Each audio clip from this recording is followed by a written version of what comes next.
पांवटा साहिब नगर परिषद पर धांधली के आरोप लग रहे हैं। यहां समाज सेवी नाथूराम चौहान ने नगर पालिका अध्यक्ष और उपाध्यक्ष समेत अधिकारियों की मिलीभगत के चलते लाखों रुपए गबन करने के आरोप लगाए हैं।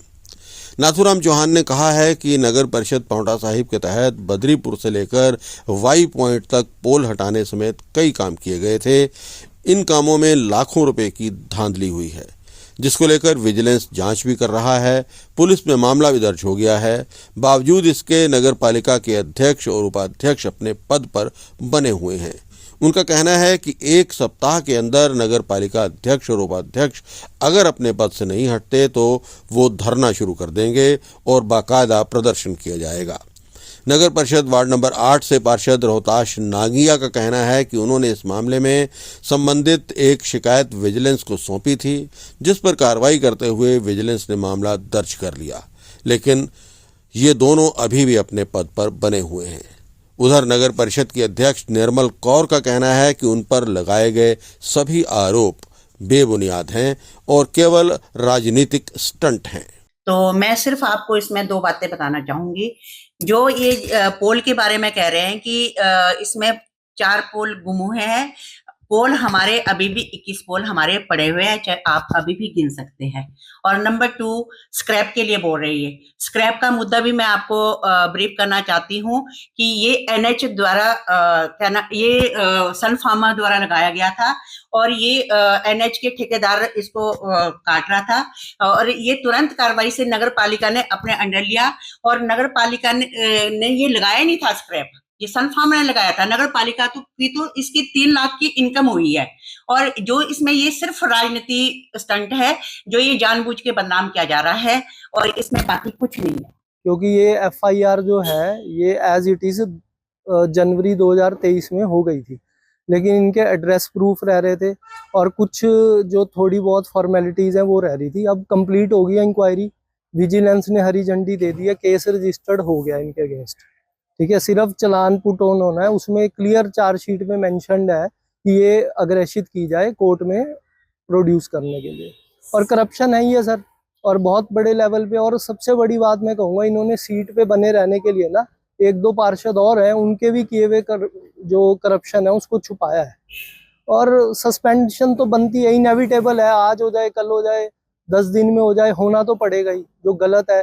और सबसे बड़ी बात है सर, बीजेपी की जब गवर्नमेंट थी तब ये केस रजिस्टर हुआ और इसमें काफ़ी लोगों ने कंप्लेनेंट करी, मैं भी एक कंप्लेनेंट हूँ इसमें। अब वो उन्होंने विजिलेंस ने किसकी कंप्लेंट उठाई मैं ये कह नहीं सकता, लेकिन करप्शन तो हुई है, घपला तो हुआ है। और बिना प्रोसीजर फॉलो किए हुए इन्होंने बिना किसी उसके, और बेचारे एम्प्लॉयज़ जो छोटे ऑन कॉन्ट्रैक्ट एम्प्लॉयज़ हैं उनको बेचारे उन पे गाजगिरी की साथ में। और मुद्दा इन्होंने है बीच में, जो भी काला माला हुआ है वो इनके द्वारा किया गया। बिल्कुल देंगे, क्यों नहीं देंगे। अगर कोई सोसाइटी के लिए अच्छा काम हो रहा है, अगर हमारे एमसी से करप्शन कम होएगी या वो एक्सपोज हो रही है, आगे अगर किसी को सजा होगी या कोई सर होएगा तो तभी तो लगाम लगेगी ना, नहीं तो फिर तो सब फियरलेस हैं। 2016 में बद्रीपुर चौक से वायापोर्ट तक सन फार्मा कंपनी द्वारा लोहे के एंगल लगाए गए थे, जिसे डिवाइडर भी बोला जाता है। मतलब डिवाइडर के साथ साथ में लगभग 20 से 22 बिजली के पोल बद्रीपुर चौक से वायापोर्ट तक लगे थे। 2021 में रोड को क्योंकि चौड़ा करना था, रोड को चौड़ा करने के लिए वो डिवाइडर हटाने पड़े और बिजली के पोल भी वहां से हटाने पड़े। बिजली के पोल हटाने के लिए और डिवाइडर हटाने के लिए वो टेंडर होना था, लेकिन टेंडर वो हो नहीं पाया। एमसी के अध्यक्ष और उपाध्यक्ष और कुछ इनके जो अधिकारियों के द्वारा मिली भक्ति करके एक फ्रॉड या फर्जी टेंडर प्रक्रिया अपनाई गई, जिसमें ठेकेदार और इन अधिकारियों के द्वारा फर्जीवाड़ा किया गया, जिसकी कंप्लेंट 2021 में डॉक्टर रोहताश नागिया के द्वारा की गई थी। 2 साल तक उसमें इंक्वायरी चली, विजिलेंस में इंक्वायरी की कंप्लेंट की गई थी। एफआईआर दर्ज होने के बाद विजिलेंस ने उसकी जांच की और आज से 3 महीने पहले ये पाया कि लगभग 14.5 लाख रुपए का गबन घोटाला हुआ है, जिसमें एंगल और बिजली के पोल भी साथ में थे। 3 महीने पहले चार्जशीट दाखिल हो चुकी। चार्जशीट दाखिल होने के बाद 24 घंटे के अंदर दोषियों को सजा दी जानी चाहिए, दोषियों को अरेस्ट करना चाहिए, पर 3 महीने बीतने के बाद भी दोषी अपने पद का दुरुपयोग कर रहे हैं, जो कि हैरानी की बात है। हिमाचल प्रदेश में कांग्रेस सरकार होते हुए भी भाजपा समर्थित अध्यक्ष और उपाध्यक्ष आज भी विराजमान है और गोलमाल हो रहा है।